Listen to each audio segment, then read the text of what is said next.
This is the Becoming Muslim podcast at untoislam.com, the show that helps people convert to Islam with hosts from the US, UK, and Australia. The Umrah felt to me like love. I mean, I really felt very loved when I was there, and even now. Medina was more laid back. It was more peaceful. I didn't feel as rushed. I liked Medina quite a bit. I didn't want to leave.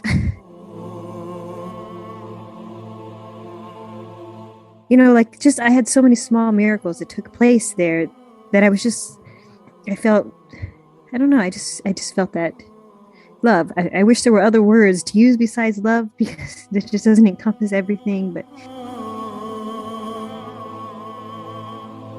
when I'm really focused in my prayer, then I feel very peaceful and I feel very forgiven. Learning to recite with Quran Revolution, just opened it up for me in such a way that every time I do get a chance to recite, I'm just amazed that I can. But it's a different sort of place. I don't know how to describe it. It's a different sort of feeling. They're both good, but reciting Quran is different. It's just the sounds of the Quran, the intrinsic tone of it is very healing and soothing. Welcome to the Becoming Muslim podcast at untoislam.com. This is the podcast where we talk about the topic of converting to Islam. And today we have a special guest. It's actually her second episode with us. She's also a host here on our podcast. She's done 21 episodes. So welcome to the show, Gina. Alhamdulillah, 21. I've never counted them. I had no idea. I was wondering that the other day, how many episodes have I done? Yeah, it's actually 21, plus you've been a guest in a few episodes with Macdowell as well, so it's more than 20. Yes. Alhamdulillah. And it's been amazing. Thank you for inviting me, and thank you for inviting me to host. I just jumped in with both feet. Yeah, so our listeners out there, most of you guys have probably heard Gina. If you heard any of the other episodes, I'm sure you've come across Gina's episodes. So a bit of background about Gina. She converted in 2019, which was about 2 years ago. Mm-hmm. And then she did our first episode with us. I interviewed Gina about her convert story, and that was in May. It was May. It was my first Ramadan. Yeah, that's right. May 2020. So that was about a year and a half ago. Mm-hmm. It seems like a lot longer. Really? My goodness. To me, it does. But I felt like I was in Saudi Arabia for a month, even though it was only 8 days. Yeah. But it felt like a lot longer. SubhanAllah. So today's episode, we're going to talk about Gina's last year and a half, and basically her 2 years of Islam. Also, some more background about Gina. If anyone doesn't know, Gina is a speech language pathologist. And she also recently did Umrah. If anyone doesn't know, it's like a pilgrimage to Mecca. It's not the major pilgrimage, but it's like a subset of the major pilgrimage. And this is many would say that this is the ultimate in spirituality and Islam. So we're going to talk to Gina today about that. But maybe, Gina, if you could give us a quick summary of how the Umrah felt for you. The Umrah felt to me like love. I mean, I really felt very loved when I was there, and even now. Wissam, who was our guide, of course, asked me very specifically, before we left, he asked us, I should say, what does forgiveness feel like? And for me, it was love, because I just felt, I had so many small miracles that took place there that I felt, I don't know, I just felt that love. I wish there were other words to use besides love, because it just doesn't encompass everything, but compassion, mercy, so much. And I lived every single moment of that trip, and it was amazing. Alhamdulillah. It really is an amazing place, isn't it? And an amazing event. It is. It is. So I I can know, tell you, I laughed and I cried. yeah, Laughed some every more and cried emotion. again. Yeah. I pray that our listeners can get the chance to be a Be invited. to be invited to experience this pilgrimage to Mecca. It's an amazing thing. So we'll talk more about that a bit later on.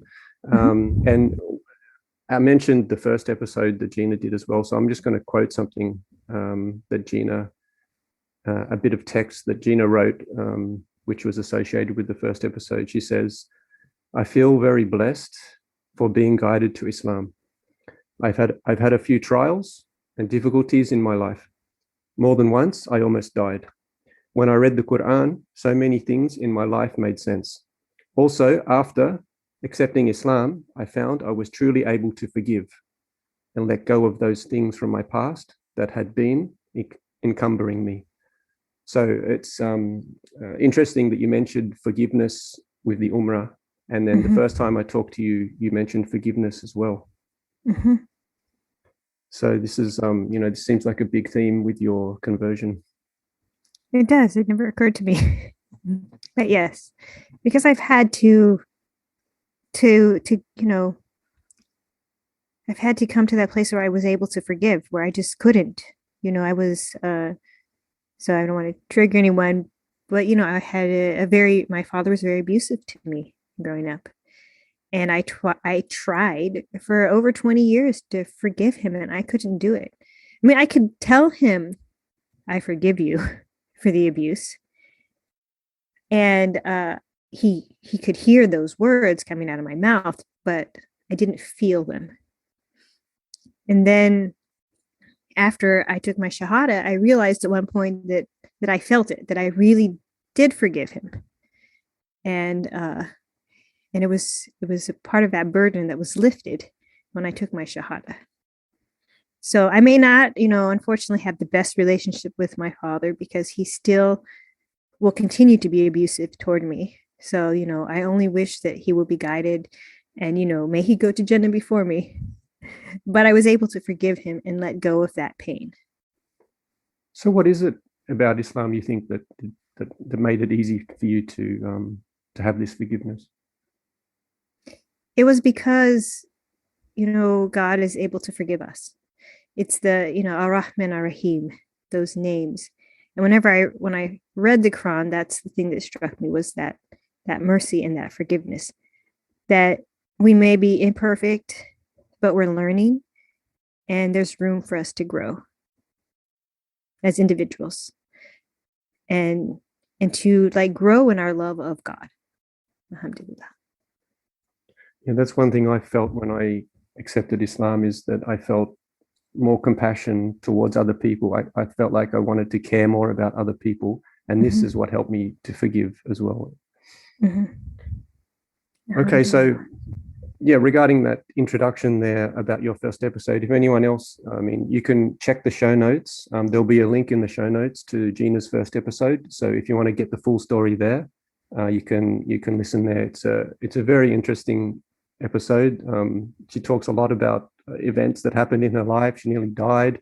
A lot of spiritual things that happened to her. So it's a very interesting episode, that one. And to go back to that episode, one of the stories I talked about was when I was younger, when I realized that God loved me for the first time. I felt that love. It was so overwhelming that I just loved everyone on the planet. And my one of my du'as before, one of my prayers before going on Umrah was that I would be able to feel that again, and that other people who were with me would be able to as well. And it happened. That's what happened. I was able to feel that again. And when Wissam came back, he was like, and I feel it too. He's like, I just feel like so much love that I just love everybody. So, yeah. That's awesome. To me, that was a miracle. You're giving me goosebumps. Alhamdulillah. Okay, Gina. So let's get talking about your Islam now. So you've been a Muslim now for 2 years. 2 years, yes. Tell us what it's like what it has been like to be a Muslim? I don't know. There's part of me that feels like I've always been Muslim, even though it's only been 2 years. But I don't know. I feel like I have a community. I have people who I can turn to if I have problems or if I need help. I kind of did have that bit before, but this is it's kind of different. You know, we're almost like competing with each other to be kind to each other. And I feel like there's still a lot for me to learn, and like I don't know half of it. And yeah, I enjoy, you know, all the new friends that I have made and the people that are around me have made my life um, more meaningful, and they help me by their examples to have a close relationship with Allah subhanahu wa ta'ala. So like I have one friend, um, the mother of Dr. Muhammad Bande, who I took my shahada with initially, is a good friend of mine. And so she's like, we need to go out and we need to like serve people. And she like cooks all this food, and we just go out and we just meet our brotherhood in humanity, as she calls them, and we just feed them. And our sisterhood too, we have. And to me, that really helped me kind of open up the idea of being able to be compassionate with other people. And also to accept their no's, because just because you have something you want to give someone with an open heart doesn't mean they'll always take it. But I learned through her to be more compassionate and kind. And she encouraged me, of course. And so you just mentioned being kind then, and at the start you also mentioned that you like the community and the way that everyone is competing to be kind. Can you explain that a bit more for our listeners? Well, as soon as I became Muslim, I had like, I don't know how many sisters saying, "Oh, I have this shalwar kameez, I have all these dresses, and I'm gonna throw them away." They always said the same thing: "We're gonna throw it away. We were just gonna throw these beautiful dresses away, but you can have them instead." And I got a whole new wardrobe, to be honest with you. And then I was like, man, they've given me so much. I don't know what to give back. But there was that, you know, people come visit me, and there's sort of a revert group, and we do things together. We go out to eat, and we read Quran together. So I mean, yeah, it's just a lot of giving. I have one sister who knows that I love biryani, and she'll make it just for me. Yeah. So is Islam what you imagined it to be when you started? To be honest with you, I didn't really have any idea. I had no like idea at all what I thought Islam would be like. I just, from my friend, what I'd seen from Islam had always been very positive. So I guess in a way, maybe I expected it to be positive, and it was. Yeah. I suppose that would be it. So yeah, it was kind of what I expected in a way, but more, because there's just so much more to know and learn. And so you just got back from your Umrah, and this next question, I'm sure you're going to answer Umrah to it. So let's say, excluding the Umrah, okay, what is the most treasured memory of your conversion and of your Islam so far? Let me think about that. Was Umrah, would Umrah have been your answer? Oh, yes. Yeah, definitely. So. Umrah would have been my answer. Because yes, definitely. But being able to recite Quran, I guess it's not really one event, it's several, because I don't know if you recall, but in my first episode, I said I wanted to learn to recite Quran. And I actually learned how to recite by the end of Ramadan. And I was stuck for a while, and then learning to recite with Quran Revolution just opened it up for me in such a way that, I don't know, every time I do get a chance to recite, I'm just amazed that I can.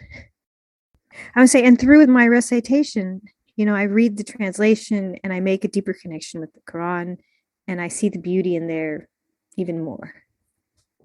Yeah, that's amazing how you picked up the Quran so quickly, and then you've gone on to now, learn your Quran from an actual professional. He's got Mhm.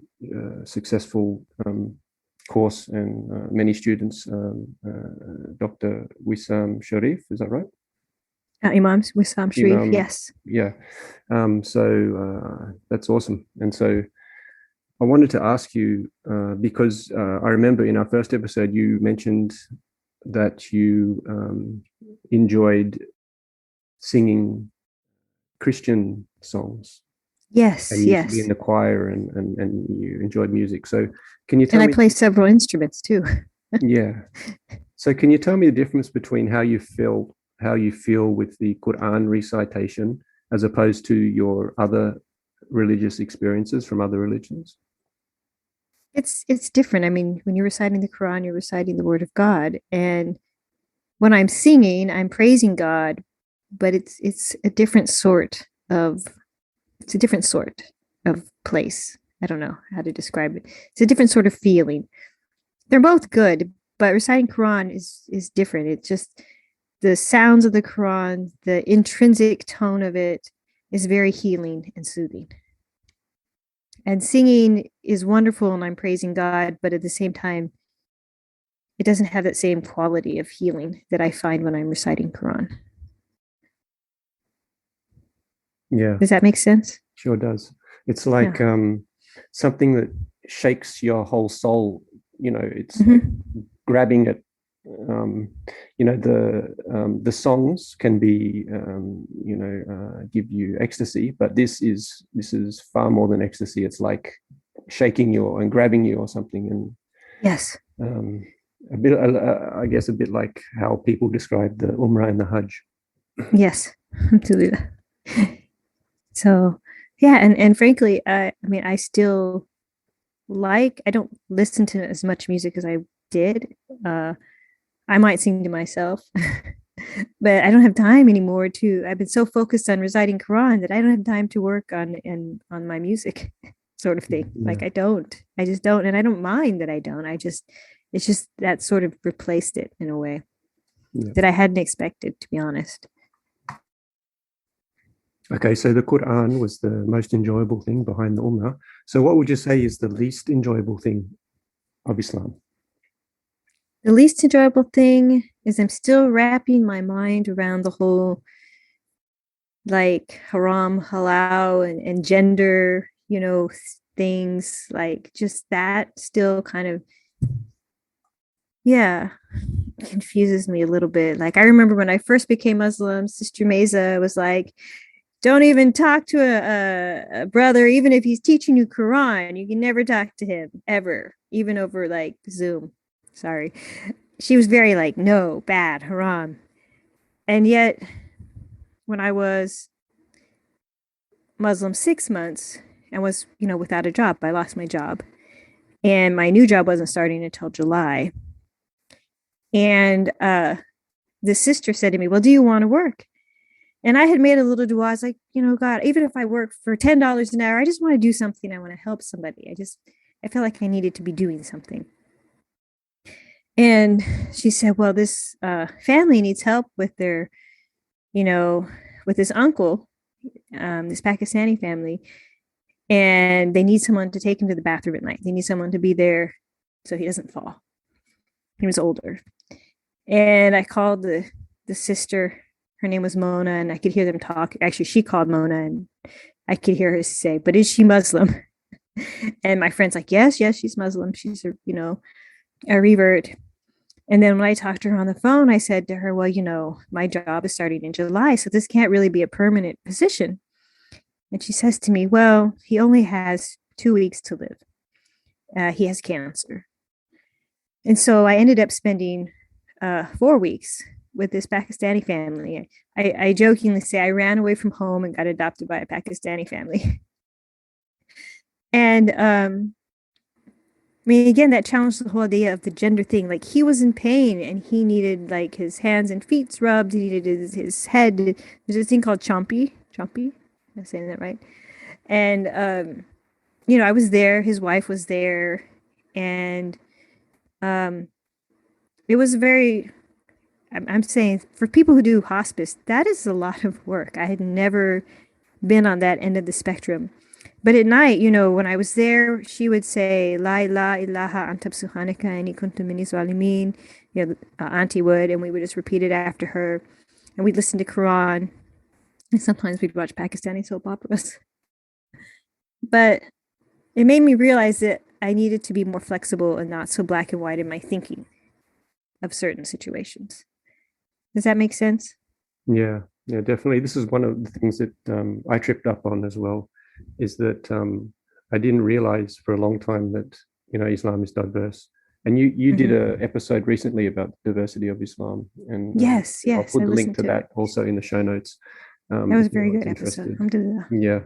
So, this problem about having to understand the new rules of what you think Allah expects from you and what does a religion expect from you. I believe it takes 5 years. So you're only not even halfway there. I'm not. I'm just at that point. I mean, when I was taking care of him, I just sort of just gave up. I was like, you know what? I just got to do what it needs to be done, because they literally could not find anyone to help him at night. They could find nobody else. I was the only one they could find.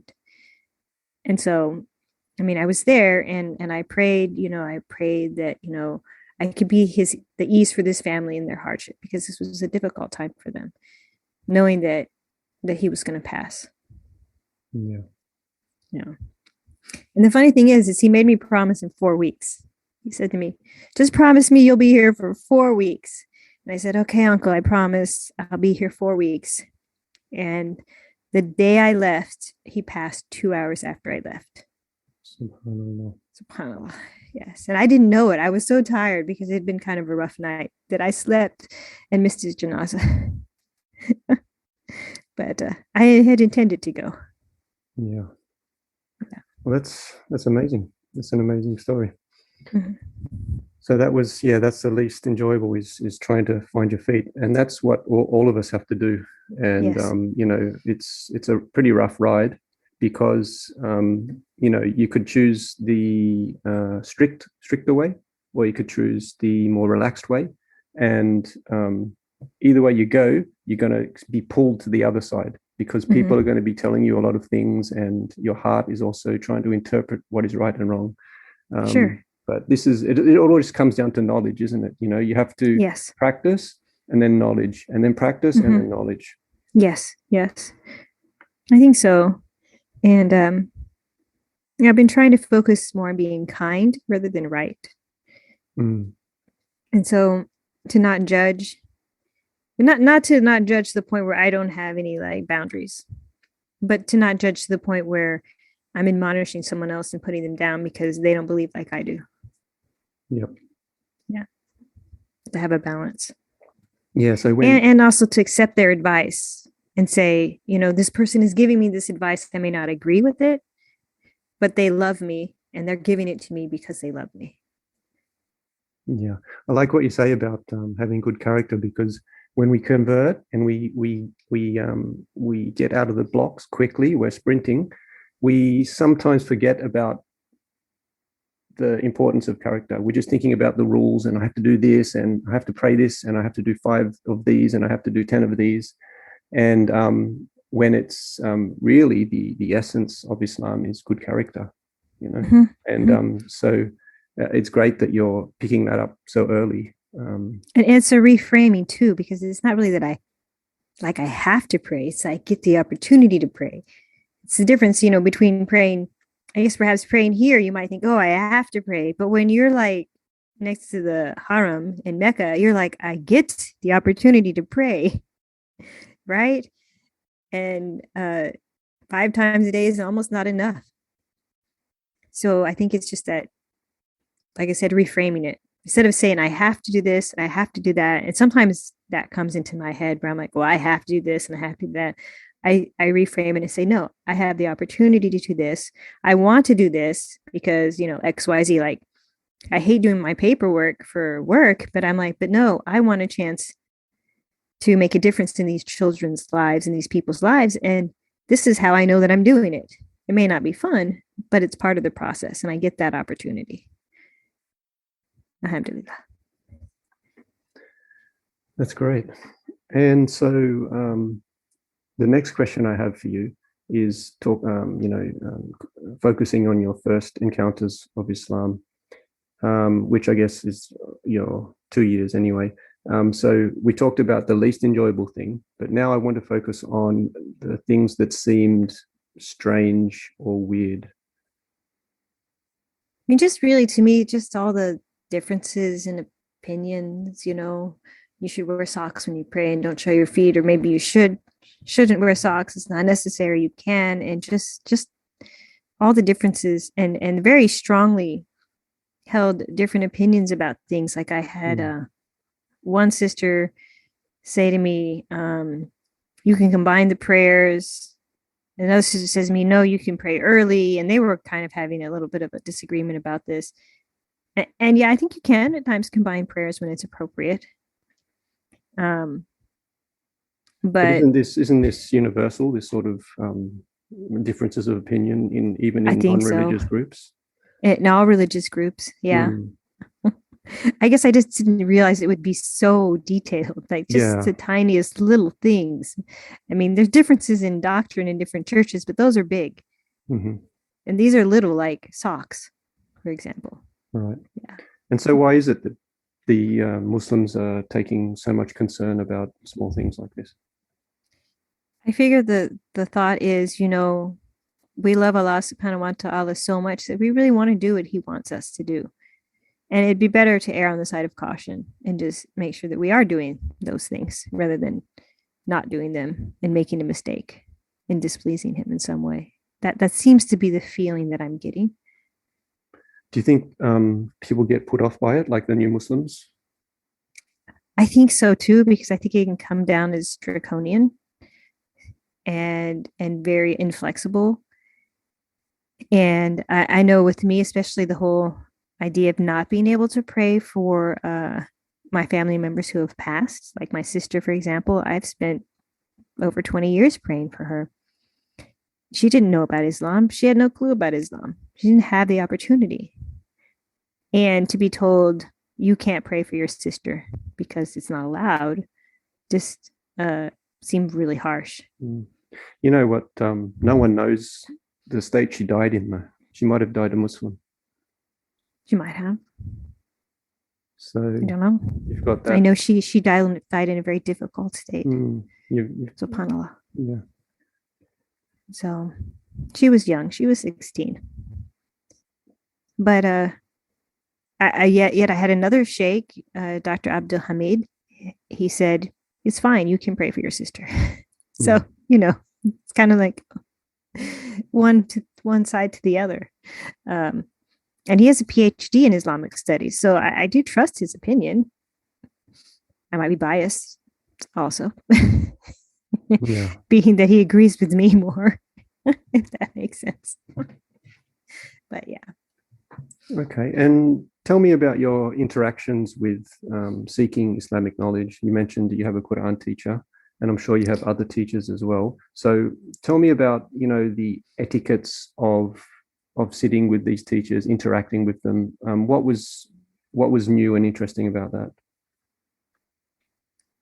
Well, with the group that I go to via Zoom, it's a group in Kansas. It's the Islamic Center of Johnston County.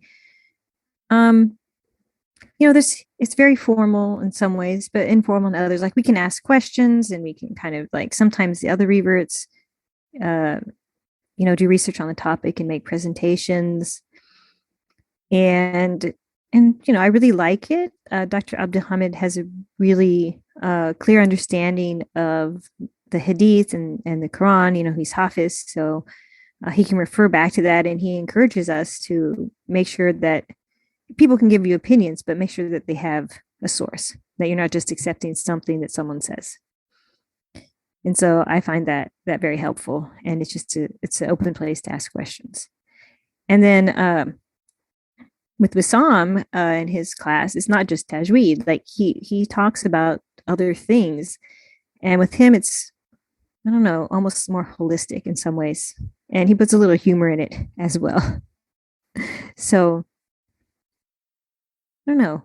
It's kind of it's not harsh. So, but I feel like I have particularly chosen the people who I'm learning from for that reason, because I went to one group and they were harsh, and I thought, no, this is just not going to set well with me. So I just won't come to this group. if, yeah, if that makes sense. I may go back eventually and see if my opinion will be changed. Yeah, that's one thing I like is that there's a wide variety of styles that you can choose Mhm. from, and it's so easy to find them now. You just get on the internet and do a bit of a search, Mhm. and you just go to what your heart feels Mhm. best with, and then usually you can trust your heart. Yes, yes. Alhamdulillah. Okay. And so this question pops up a little bit about cultural forms of Islam and Mhm. the influence of different cultures and the way they interpret Quran. For Mhm. example, if you go to a mosque, it might be predominantly Pakistani or Arab, Mhm. or, or there's different groups. So did you ever feel like you were forced to follow cultural forms of Islam? No, I think, especially with my friend, Afros, she's just very supportive, and, she doesn't force me to do anything. And if other people would try to be harsh with me, she would basically tell them that they needed to back off. So, I feel secure like in that, because I know the masjid I go to is predominantly Pakistani, Arabi, and I have gone to other mosques where it was, people roaming from like Africa, from Nigeria, and there's just a different feel. But they were both, to me, both good places to go, and no one tried to like force me to do one thing and the other. Just they were just different. Like, the one masjid I mainly go to, this the Pakistani or Arab one. We pray in separate rooms. Um, there's kind of a really big separation. But the other one that I went to was smaller, and the women just prayed behind the men, and there wasn't really as much of a physical barrier. So I didn't complain either way. I just was whatever. I just went with the flow with wherever I was at. That's great. Sounds like you've had an easy time then. You haven't had much of a problem. I feel like I've been very blessed, and I think part of it is because I have that one person who mentors me since I became Muslim. One of the first things she said to me was, she took me to her house and said, "This is your home too." Yeah, that's awesome. Yeah, this is one thing I have to stress to anyone who wants to be serious about their Islam and their religion is that you have to find a good mentor, Mhm. someone that you can really trust, and by doing that, then you will concentrate all your efforts through that person, or you can have a few of them, Sure, but sure. try to find someone that's really top class. Even if you have to pay money, do it. It's worth it. Mhm, mhm. And I feel like Wissam is kind of also fills that role for me as well. So, I get sort of multiple points of view. And Dr. Abdulhamid also. Yeah, whatever you do, don't try to learn Islam from a book. Books are good, Yeah. but you need human interaction. I think Wissam said something about, he said, don't learn the etiquette of Quran, for example, from a book. He said, don't learn it from a book. So you're right. Some things are not the same from a book. The book doesn't know how to love or forgive. This is true. Or care, or that you cry on their shoulder. You could cry in a book, but then the pages get all wet. You can't read it anymore. Okay, so tell me about some of the changes in your life. So you already mentioned, you mentioned about being more kind and forgiving. Can you go further into it now and think of some other things you've changed in?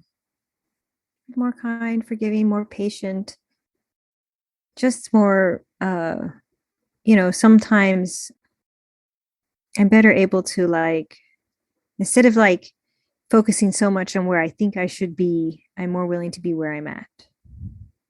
Because they're sort of like, it's very stressful when you like think, well, things have to be this way, they should be this way, but they're not that way. Then it's very stressful. Whereas with me, I'm just like, this is the way things are, and it's okay, and I can learn from where I'm at, and I can kind of evolve over time, and that's okay. So it's less stressful. I feel like I have less stress. There are stressful moments, of course, but I feel like I can carry my own weather. Were you able to remove any bad or compulsive habits from yourself? I don't watch as much TV because I don't have time anymore. And that I always felt like was kind of a wasteful habit. Like, yeah, I grew up in a household where the TV was on all the time. People were watching TV all the time. And actually last Ramadan, my youngest child broke the TV. So we don't even have one that we're using. I have one, but it's in the basement and I'm too lazy to bring it up. But that has opened up a lot more time for me to not be so busy watching TV. It's not that I never watch TV. It's just that I don't watch it to the same extent. So how was it that Islam made you stop watching TV? Well, because I got so busy trying to read Quran, and I just didn't have time to watch TV. Yeah, I got so busy trying to learn my deen and trying to do, things with my sisters. My time. I just didn't have time, and I wasn't interested. Yeah, I have to agree with that. That's the way I felt when I converted, is that suddenly my time, I was focusing more on my time and doing good things in my time. For example, the 5 daily prayers. If you put more effort into them, then you'll find yourself actually doing a lot of praying in one day.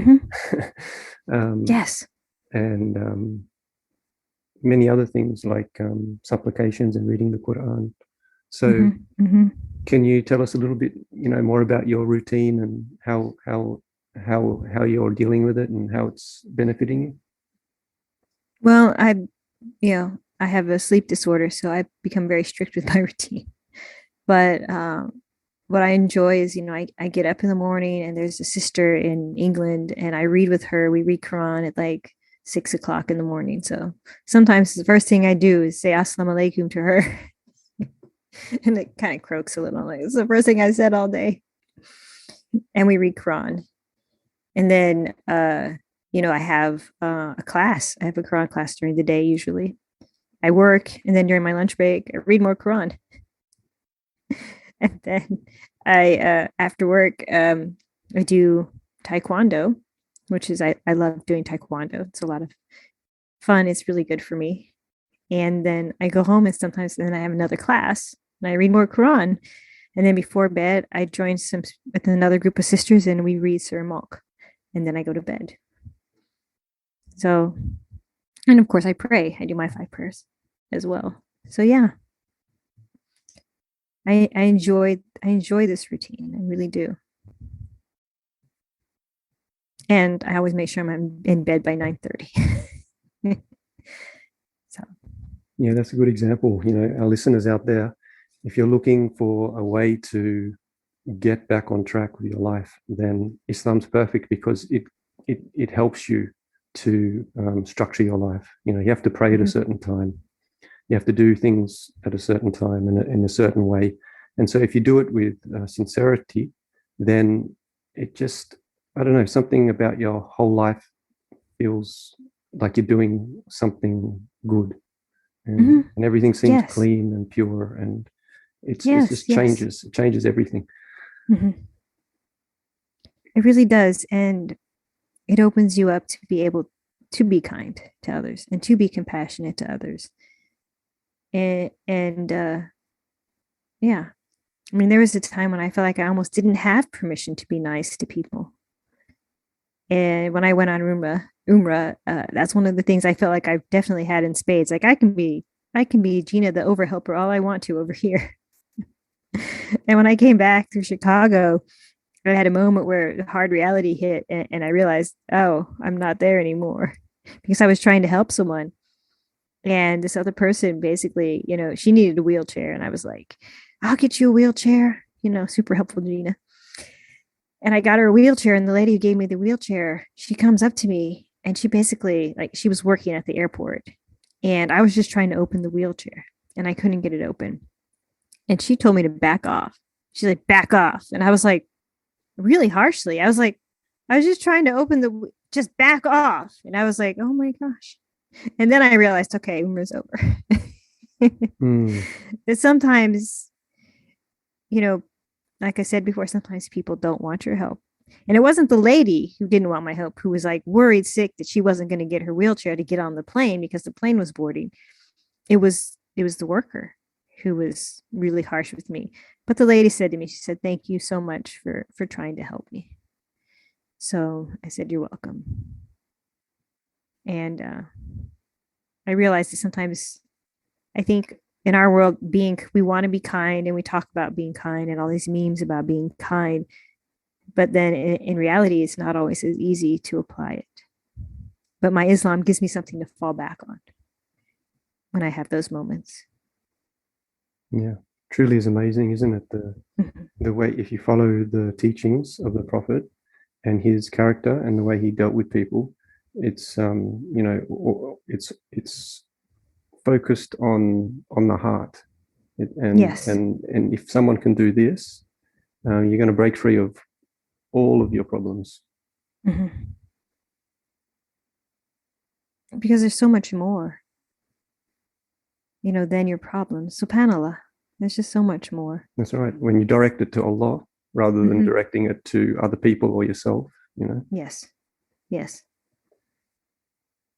And that is a hard thing, because I know before I was a Muslim, especially in my family, the blame and shame game was my mom could have been a travel agent for guilt trips.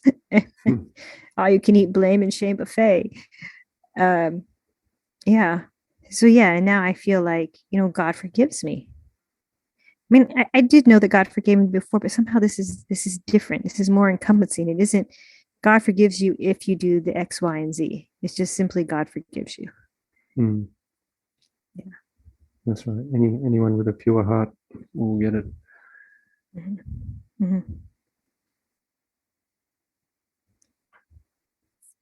Okay, so let's talk about your Umrah now, because this would be it has been the hugest event of your life, and so let's talk about that. Before we get into that, though, I want to do a quick thing. This is called a quick reply.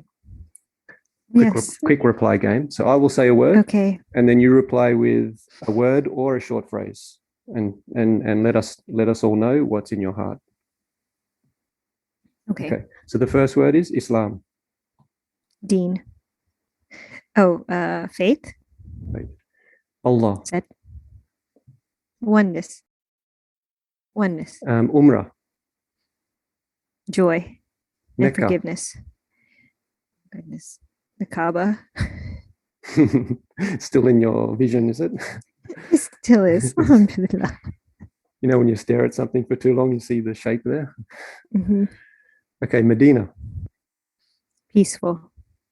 Prophet Muhammad. Gosh, I want to say joy, but there's more there. The energy, the presence there. This is the word presence. Beautiful. Converting to Islam. Blessings. The Islamic fast. Discipline. The Islamic prayer 5 times a day. An opportunity for quality time with God. The Quran. Music, but it isn't music. It's tone, it's beauty, it's flow. And last one, Arabic. I wish I knew Arabic. That's a good one. I like that. I know it's not one word. But Great. Okay, so let's talk about your Umrah now. So for our listeners out there, I mentioned earlier, Umrah is a pilgrimage, but it's not the main pilgrimage. So the main pilgrimage is the Hajj. Actually, Gina, tell us the difference between Umrah and Hajj. Well, you don't do all of the same things that you do on Hajj that you do on Umrah. There's no like stoning of the pillars, and it's smaller. At least this one was for me. And I'm still learning, to be honest with you. I didn't know anything about Umrah when I went. So I enjoyed every bit of it. It was a lot shorter than I expected. In my mind, it was the whole trip, not just a couple of hours. But it was wonderful. And I think the Hajj, you have to go. I mean, I know for Hajj, you have to go during a very specific time. Whereas Umrah, you can take at any time. That's right. So Umrah is a subset of the Hajj, meaning that the things that you do in Umrah happen inside the Hajj too. So can you give us a summary of the things you did during your Umrah? Let's see. We did 7 tawafs. We walked around the Kaaba 7 times. And we made dua, and there was like a very specific dua that you made between the Yemeni corner and the green light. You know, where the black stone is. And afterwards we went and ran between the 2 mountains. Walked and ran a short piece. There's like green lights. And depending on of different opinions. Sometimes, some people say women aren't supposed to run, but Wissam was like, you know what? The first person who did this was a woman. So in my opinion, it's okay for you to run. So I ran. And it was amazing. And, we would kind of do one run and then we would say like a prayer. And then we would run again. I feel like I still have a lot to learn. We did that 7 times. And then at the end of the Umrah, we cut our hair. And so how long does it take, the whole thing? It took about 2 hours in total. All right. So, and I even wanted to go again. Yeah. Like, let's go tomorrow. We're here. Yeah. But there's different opinions on that as well. So, yeah. So I think that's a basic rundown, right? Did I miss anything? I'm not sure. Ihram. I forgot about that. You have to get into the state of Ihram at the beginning. You have to be outside of, because we started in Medina. So we got on a train and we made our intentions before we got on the train. And we said, Labaik, Allahumma Labaik, and we were in the state of Ihram. And then, of course, we immediately, after we checked into our hotel room, and then but we went to the Kaaba. Yeah, I forgot. Ihram's very important. That's right. Okay, so you mentioned you did the 7 circumambulation. I can't say. Yes, 7 circumambulations. That's the right word. Of the Kaaba. Okay, so can you explain how you felt? There was a lot of energy that I could feel coming. I don't know how to describe it except energy from the Kaaba. And I especially liked it when we started, we would, say Allah Akbar, and reach out, face the black stone as we were passing it and reach out that way with our hands up and say Allah Akbar, and then just making dua. Like I was just remembering everyone that I could possibly remember and making dua for everyone. Yeah. And when I did see the Kaaba for the first time, I made a dua as well. So that my dua was, that all of our duas would be answered, past, present, and future, if they brought us closer to Allah subhanahu wa ta'ala. And then as we made our tawaf, Wassam suggested, well, you can pray for other people. And so I made a dua that anyone who brushed into me, that, they would go to Jannah Firdaus, because I thought, I'm going to get bumped into a lot. And so now if they bump into me, I'm going to be happy because they bumped into me. That's good. And yeah, it was just, he would suggest some duas. We had little like earpieces in so we could hear him, and we could just kind of pray together. So it was beautiful. And I kept staring at the Kaaba the whole time. Like, it's real. It's an amazing sight, isn't it? And I like It how you is. say you felt the energy. Where the way I can describe it is it was electric. Like the whole place Yes. felt like just it was what's the word, like lit up, used by Yes. some electric force, and the energy Yes. was amazing. There's an energy there. And when I went to the Rauda in Medina, I felt that energy there too. Like when I went and gave my salams to the Prophet, I reached out my hand just to try to be physically closer to where he was, because I could tell where he was because everyone was crowding that spot. And I felt this just energy, this presence in my fingers, like an electricity there. And my hand actually started sweating. It was amazing. And I didn't expect it. I did not expect that when I gave my salams. And I felt that also when I was on Umrah around the Kaaba. So This is great. So you brought up Medina now. So let's talk about this, the difference between Mecca and Medina. How did you feel? Can you give us a comparison about the two different feelings? Medina was more laid back. It was more peaceful. I didn't feel as rushed. And I don't know, just I liked Medina quite a bit. I didn't want to leave. And Mecca was just, it's busier, more crowded.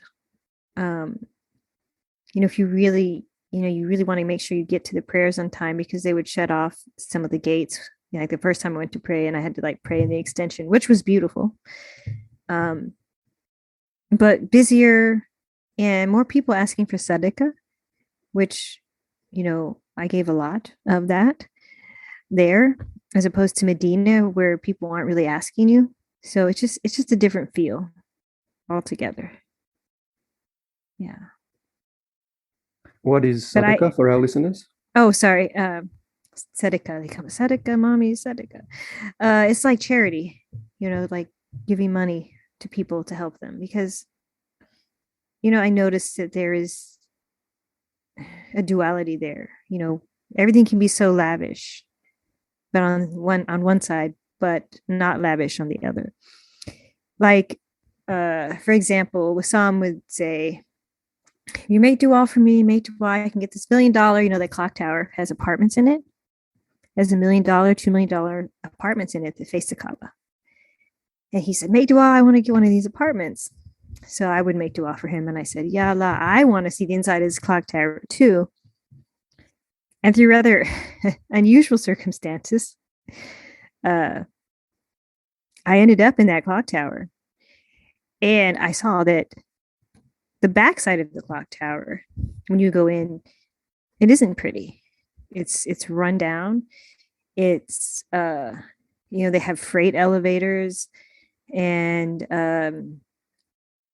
it's not like you would go in there and say, oh yeah, this place has $1 million apartments. There's hotels and there's shopping, but it's not like what you would expect. And then coming out on the front side of the clock tower into the marble, like where the elevators were, it was all black marble, and it was beautiful, and it was just amazing. It was such a contrast. So there was a little bit of the opulence and the not as opulent, the sort of destitute. And so people there don't, some people don't make a whole lot of money. And so when you provide that charity, you're helping them. I had a lot of children who I gave sadaqah to, or charity to. Yeah, it's unfortunate, isn't it, that the state of the poor around the world. But I did notice there were no homeless people. Hmm. Maybe I didn't see them. I looked. I looked in Medina because these are big cities and there's always homeless people in big cities. And when I was in Medina, I didn't see one homeless person. And when I was, we drove through different parts of the town. I looked. And when I was in Mecca, I didn't see any homeless people. And the people who were asking for sadaqah, they were selling things. They were doing something. They weren't just standing around, if that makes sense. Yep. So I just found that very interesting. Yeah. Okay. So back to the Umrah again. You mentioned the Kaaba, and then you did the running, and then you also mentioned the black stone. So Yes. did you get to touch the black stone? No, no one could touch it. Oh, because It of the was COVID. because of the COVID. It was completely like there were guards on each corner. There was guards in the Yemeni corner, and there was guards by the Black Stone. And even the people who were making, they had a sort of smaller area for people who were in wheelchairs, and even they couldn't touch it. So, yeah, I would have liked to have, but it just wasn't allowed. Sure. Okay. And so now there's a difference here between your trip to the Holy Land and your Umrah. So which one did you like the most? The Umrah or the trip? I'm gonna say the trip, the Medina part, I like the most. Yeah, because the Prophet, peace be upon him, is there in Medina. So, and I felt that presence, and that really made it very real for me. And also, if you die in Medina, they'll bury you there. So I heard. Not that I wanted to die on that particular trip. So do you have any advice for anyone who's going to do their first Hajj or Umrah as a new Muslim? I would say just live in the moment and don't get bogged down by the details. Make sure you have someone with you who knows the details, like I did. I kind of just followed his lead because I knew that he knew what was going on.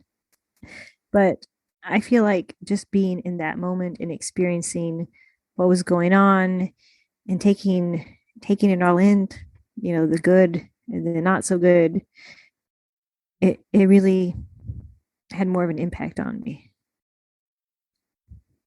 Anything else about the Umrah and your trip you want to share with us? Boy, be careful what you ask for. Because I mean, it was amazing. I would just ask for something and it would happen.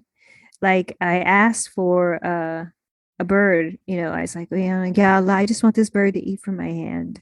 Just one bird. And I put some food in my hand and one bird came up, just one, and ate from my hand. I was in the Rauda and they gave us some Zamzam water, which I had in bottle, like in bottled water format. When they gave it to me, I thought they were giving me just a bottle of water, and I read it and it said Zamzam on it. And I was like, oh, this is Zamzam. And I prayed. I said, yeah, I'd like to have one for Wissam. So when everyone stood up to go in, there was an extra bottle. So I picked it up. And I mean, it's just all the little things that I would just ask for, like the clock tower, for example. That I started getting to the point where I wasn't surprised. I was just grateful. Alhamdulillah. So let's move on to some other general questions now. So what's your greatest accomplishment as a Muslim so far? It's probably gonna sound like very repetitive when I say reading Quran, reciting Quran. But I feel like accomplishment wise, that's it. Because I've worked very hard at being able to recite Quran. And yeah. Even what Sam said, he goes, when he had me the first semester, he's like, yeah, you came on. I was like, I just hope she can learn to read. And I did, alhamdulillah. So yeah. Any other forms of rituals that you would like to get better at? Yeah, my prayer, my salah, definitely, and add more sunnah to it.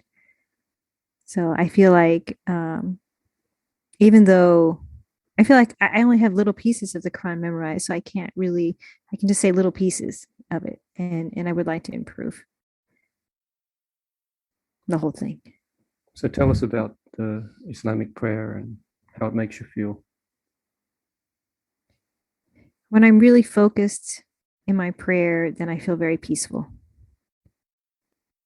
I particularly like to make dua during sujood because I was told this was a good time. And I feel very forgiven when I'm praying because I know that God is um, able to forgive me in those moments and loved. Yeah. So I try not to rush through it, even when I'm in a hurry. Sometimes I have to remind myself. So can you remember the best advice that anyone gave you? The best advice I got was really just to take it slowly and to be patient with myself. And you know that God tries those whom he loves. Yeah. And then can you remember the worst advice that any Muslim gave you? Uh, the worst advice was you can't read the Quran in English because that's haram. So, yeah. I mean, I finally did read it in English, but I think that was probably a well-meaning advice from my dear friend, but really not good advice. So I'd say go out and read the Quran. Yeah, that could make it hard to learn about the religion. Mm-hmm, mm-hmm. Yeah, I recently bought a new Quran, and it's got the Arabic on one line and then the English in one line underneath it, word for word. And Oh, nice. I've been wanting to get one of them for so long. Yeah. It's really nice. And then on the side is the actual, just like the English translation on the side. So I recommend that to anyone if they're trying to learning to read Arabic and trying to understand the words at the same time. This is perfect. Yes, no, that sounds really good. And I use recitequran.com a lot because it has a word by word translation underneath it. And then it has a translation. And so then when I'm practicing, I can when I'm practicing my submissions, I can understand what I'm reading. Yep. Yeah. And sometimes the verses are just very apt for the moment. Like when I was in Medina reading to Wassam, there was a verse that came up about gosh, what was it about the haram? You know, he pointed over there. And it was just random that I was reading that verse. Yeah. Yeah. So tell me about something that you found strange or unusual about Islam that actually you love that thing. Well, I suppose, you know, not being able to pray when I'm having my monthlies. It was a little odd, but not completely foreign to me, that concept, but it was a little odd. And now I realize when I'm in that time of the month when I'm very tired and I'm really exhausted that yeah, that it really is a good thing for me to be able to rest, even though I miss praying. And then when I get to pray again, I'm so happy that I'm able to pray again. That I don't take it for granted.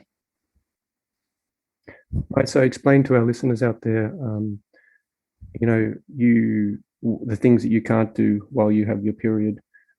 There are some things that you can still continue to do. So can you Yes, explain you can that? make dua. You can make dua, lots of dua. And Wassam was telling me you can read Quran, but as long as it's not ibadah. So, because I'm a student, I'm still learning. Because I asked him about that. And you Okay, so can't, what's for our listeners? What is ibadah? Oh, worship. It's not worship. Ibadah. It's not worship. So for learning purposes, I suppose would be the best way to put it. Okay. And not being able to do your 5 daily prayers. You can't do the salah, and you can't, you know, participate in community prayer, of course. You can't make tawaf. You can't go on Umrah. I discovered that because I literally had made the intention. We drove outside the city, came back in, and I was going to go on my second Umrah. And I said to Assam, I got to run up to the restroom. And he's like, I got to run up and change. He was just going to do this tawaf part. And I discovered I started my monthlies and I couldn't go.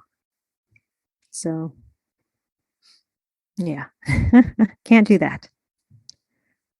Well, it's a good thing you got your first Umrah in. I'm very happy that I got my first Umrah in. Alhamdulillah. So I heard some people they take some medication which delays the period while they're on. I've heard that too. Yeah. But I don't really like to take medications unnecessarily. So I thought about it briefly, but then I got busy.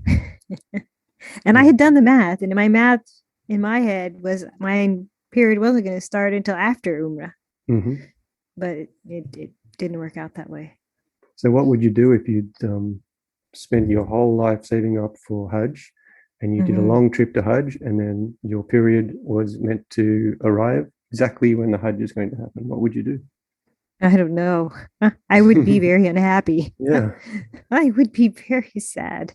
So I'd be looking for the medication. Yeah, I'd be looking for the medication. Yeah, probably. But I mean, not that I would fault anyone for taking the medication at all. I wouldn't. Yeah. Yeah. Okay. But we did have a couple of ladies who did start their periods before Umrah. Mm. And so Wissam was like, we'll be there long enough that you can go at a later time. Great. So there is that. It doesn't last forever. Thank goodness. Yep. So there's that option that you might just have to do it after everybody else for Umrah. I don't know how that would work for Hajj. Do you have any specific long-term goals regarding your Islam? Besides the Hajj we talked about earlier, but more about your practice and your inner self. I asked God, Allah subhanahu wa ta'ala, to purify my heart, to help purify my intentions, and to continue to guide me, and to be able to recite Quran and become Hafiza. Yeah. I want to memorize the whole thing, inshallah. That's excellent. Wissam is very certain that I will. I met his first Memorize Mentor student. He has something called Memorize Mentor, which is different than Quran Revolution. And he says, this is my first Memorize Mentor student. And he says, this is Sister Gina, and I'm pretty sure she's going to memorize the Quran in the next 5 years. So, alhamdulillah. That would be amazing. It would be amazing. I'm starting year 2 of Quran Revolution, and we start doing some memorization. So, inshallah.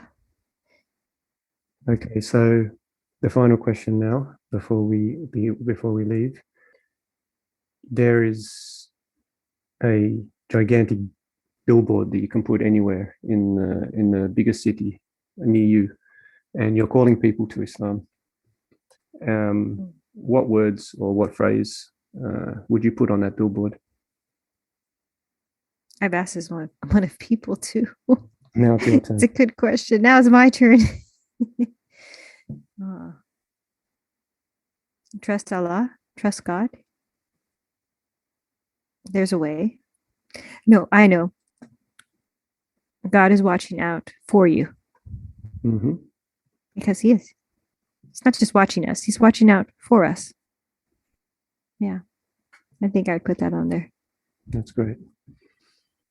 Okay, Gina. So any final comments that you can give to our listeners out there to encourage them to move forward and to try to embrace this religion that we've been talking about? I would say follow your heart and follow your intuition.